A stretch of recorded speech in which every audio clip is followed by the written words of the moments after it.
Chapter 14. Before I knew it, I was walking out of my complex to the grocery store mini-mart at the end of our block.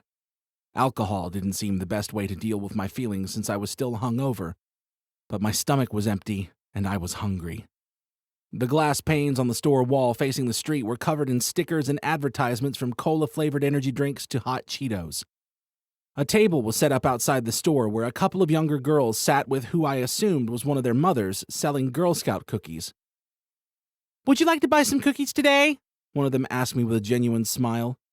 "We were able to take a day off school to raise money for our chapter." "Yes," I told the small girl in uniform.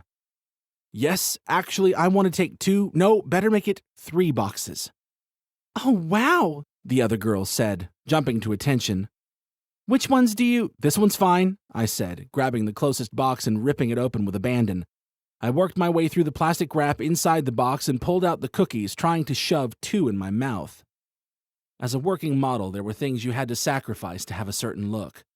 Things like sugar and bread were 2 of the things I missed the most, and to be honest, all willpower had left me in the middle of my depression. "That's going to be $15 for 3 boxes.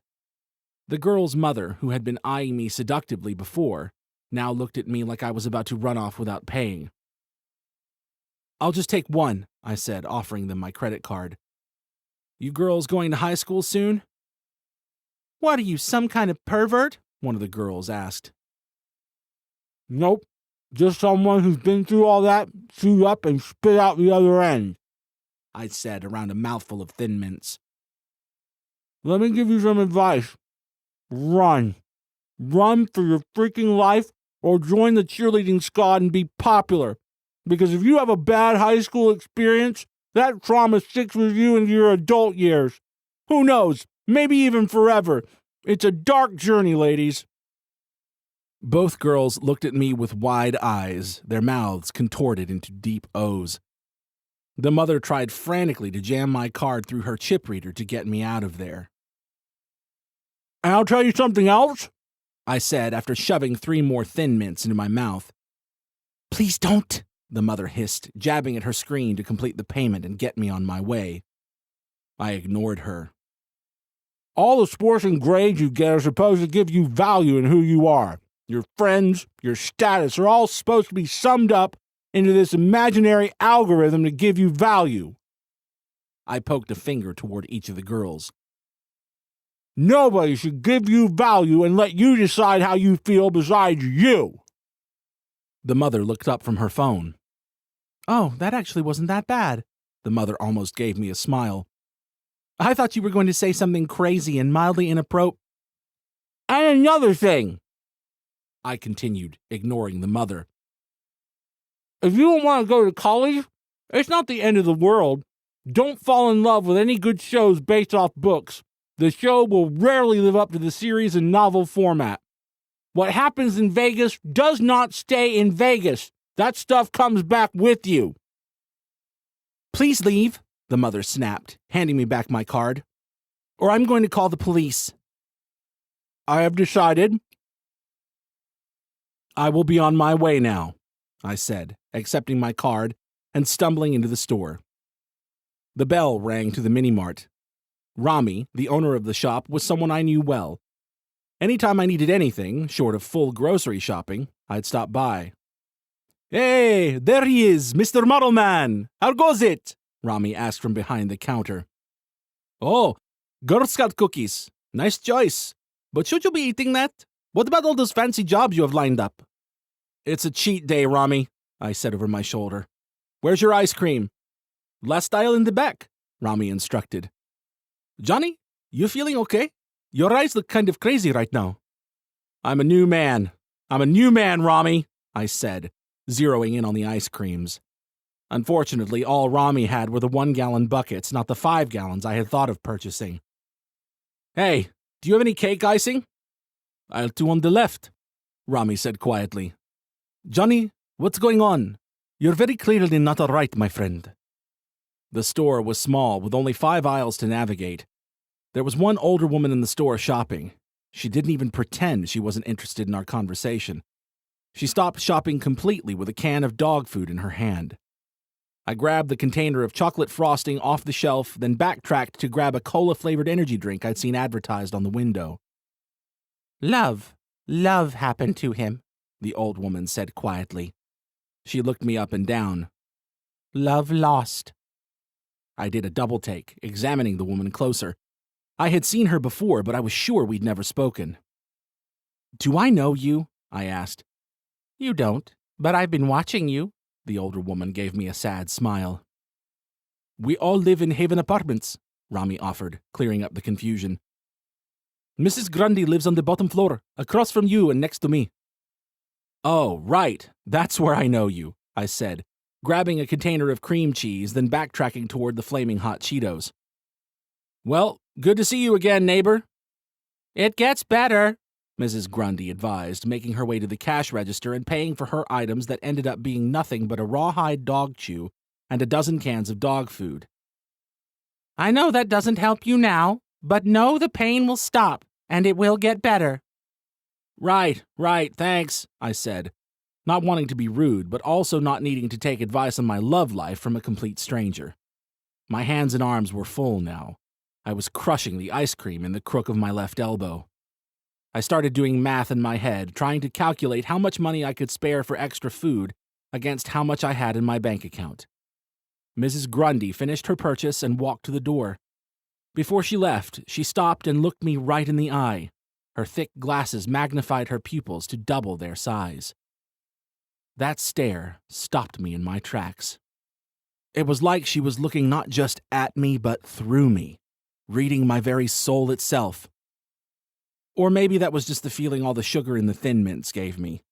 I was sure it had been months since I had this much sugar in so short a time. You are a special young man, Mrs. Grundy gave me a small, knowing smile. This is not where your story ends. This is just the beginning. I'm not really sure what to say to that, I told her, searching her armload of dog food. I hope you and your dogs have good health and a pleasant new year. Mrs. Grundy smiled wider before pushing out the door. Would you like to buy some Girl Scout cookies? The voices outside wafted into the store. No, you panhandlers, Mrs. Grundy griped at them. I've got diabetes. Can't be eating any of that poison you're peddling. The door closed behind the woman, cutting off anything else she was going to say. Mrs. Grundy, Rami said with a smile and a shake of his head. She's a good woman, but a bit harsh and opinionated at times. She seems like a real gem, I said, bending over and depositing the goods in my arms on the counter. I fished my credit card out of my pocket. I might need a bag to carry all of this stuff. If this ends up being more than $20, don't ring me up for the rest. No need to pay, Rami smiled, bagging my purchases. What do you mean? I asked with a scowl. You don't have to give me this stuff. I'm going to pay you. Wow, partner, Rami said with a raised eyebrow. Pump the brakes. As much as I would like to give free handouts to my friends, I'm a capitalist at heart. I've got bills to pay too, and more child support letters coming in by the month. Well, then let me pay for my stuff, I insisted. No can do. Rami pushed the full plastic bag of sugar and fat toward me. Mrs. Grundy paid for you and she paid for her own stuff. It was amazing, to the penny. She must have been keeping an eye on what you were grabbing and knew exactly how much it was going to be with tax. She is one smart cookie. Smells like dog piss half the time, but one smart cookie. Oh, thanks, I said, accepting the bag. I didn't really know what else to say. No one had ever bought my groceries before. Well, I didn't do too much, partner, Rami shrugged. Mrs. Grundy should be the one you're thanking. Right, I acknowledged, grabbing my bag and heading for the door. I pushed the door open, making eye contact with the two Girl Scouts and the mom. The mom immediately looked down like she hadn't seen me and started talking to the girls about making better life decisions. That was fine with me. I headed toward Haven Apartments, hoping to catch sight of Mrs. Grundy in the distance. I mean, she was an older woman and left moments before Rami packed up my groceries. She couldn't have gotten far. Still, she was gone. No sight of her knitted sweater, nothing. How did she get back to her apartment so fast? I asked myself out loud. I pondered the question, walking back to my own apartment. I opened the black wrought iron gate of our complex with my key and made the trek to the 4th floor. I looked across the open area of our square-shaped complex, wondering if I should go over and try to figure out which apartment she lived in. At the very least, I wanted to thank her for the kindness. My past scars wanted me to thank her and let her know I didn't need her help. But deep down, I knew I just needed to say thank you. I was lost, climbing the stairs, still partially hung over, and looking over across my complex when I nearly collided with Shannon. "Whoa, easy there, Stinky," Shannon warned, grimacing at me as if I smelt like some kind of dead carcass. "Why do you always have some kind of new, terrifying smell on you when I see you?" "What? I smell fine," I argued. "You kind of smell like puke," Shannon wrinkled her nose in disgust. "I mean, faint puke, like you tried to wash it out, but still puke." I took a deep breath, settling myself so that neither anger nor sadness seeped through. Hiding either one of those emotions was a chore most days. Today, coupled with depression, it was nearly impossible. Shannon must have caught on. Whether it was my silence or the look on my face, something told her what was wrong. "Oh no," Shannon said, eyeing the clear plastic grocery bag I carried. "What happened? Girl problems?" "Listen, I don't really want to talk about it right now," I said with a sigh. "I know you're trying to help, but I just need some time." "Did you break up with her?" Shannon pressed, eyeing the bag closer. "Wait a minute. An entire gallon of ice cream and frosting? Did she break up with you?" I nodded. For the first time since I'd known Shannon, her abrasive nature disappeared. She put a gentle hand on my shoulder and looked in my eyes. "I'm sorry," Shannon told me. "I really am. I know what that feels like. I mean, I don't personally because I've never been broken up with, but I hear it sucks. The guys I've broken up with always cried. If you want to cry, it's okay." "I don't want to cry," I insisted.